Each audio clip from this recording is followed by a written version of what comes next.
I spent 7 months believing my neighbor was slowly falling for me. Then I house sat for him and his tablet, synced to the group chat he forgot about, lit up on the kitchen counter with my own nickname on it. I wasn't Aurora in his phone. I was the concierge. Some context, because I need you to understand how deep I was in. Theo moved into 4B last spring. Late 30s, charming, one of those men who makes eye contact like it's a gift he's giving you. It started small. He'd knock to ask which trash day was recycling. Then he was texting me from the airport. You're a lifesaver. Any chance you could grab my packages? Then I was watering his plants, signing for his deliveries, feeding his cat Biscuit through every crazy work sprint, and once, I'm not proud, steam mopping his kitchen before his mother visited, because he'd looked at me with those tired eyes and said, I honestly don't know what I'd do without you. And here's the part that kept me hooked. He paid in exactly the currency I was starving for. He remembered my presentation days and texted good luck. He called me the most genuinely kind person in this building at the lobby Christmas thing, and I replayed it for a week. He'd linger in my doorway after picking up his packages, forearm on the frame, asking about my day like the answer mattered. My sister asked why he never actually asked me out. I said we were building something. I actually said that. 7 months of this. Then in August he went to a wedding in Portugal and asked me to house sit, only person I trust with Biscuit. I was watering his Monstera when his tablet, propped by the fruit bowl, started buzzing. It was logged into everything, and a group chat called The Boys was going off. I wasn't snooping.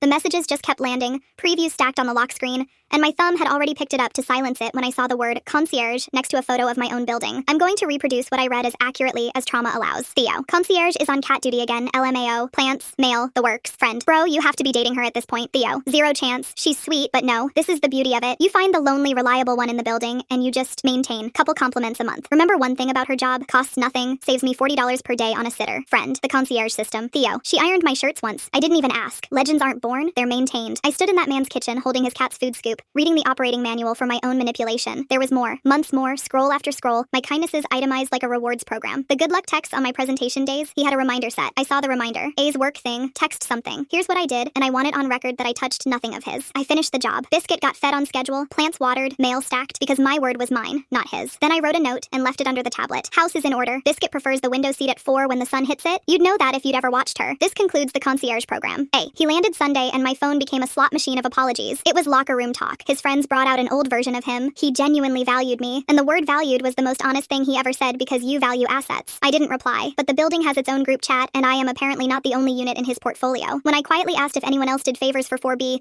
a widow on the second floor said she'd been driving him to the airport for a year. A retired teacher had been keeping an eye on his parking spot. Everyone got compliments. Nobody got dinner. The airport ride stopped. The parking spot got taken. Packages pile up outside 4B now like a small cardboard monument, and last month he paid a mover to accept a couch delivery. I watched from my window with coffee, and I will not pretend it wasn't lovely. The ending, though, is this. Marcus from 2C, the widow's son, who helped coordinate our little labor strike, asked me to dinner in September, and on the first date he said, you know, none of that was kindness wasted, right? It just went to someone who banked it instead of returning it. We've been together 4 months. He learned he learned my coffee order the first week. No reminder in his phone. I checked. He laughed and let me check. Turns out I was never the concierge. I was just kind in front of the wrong audience.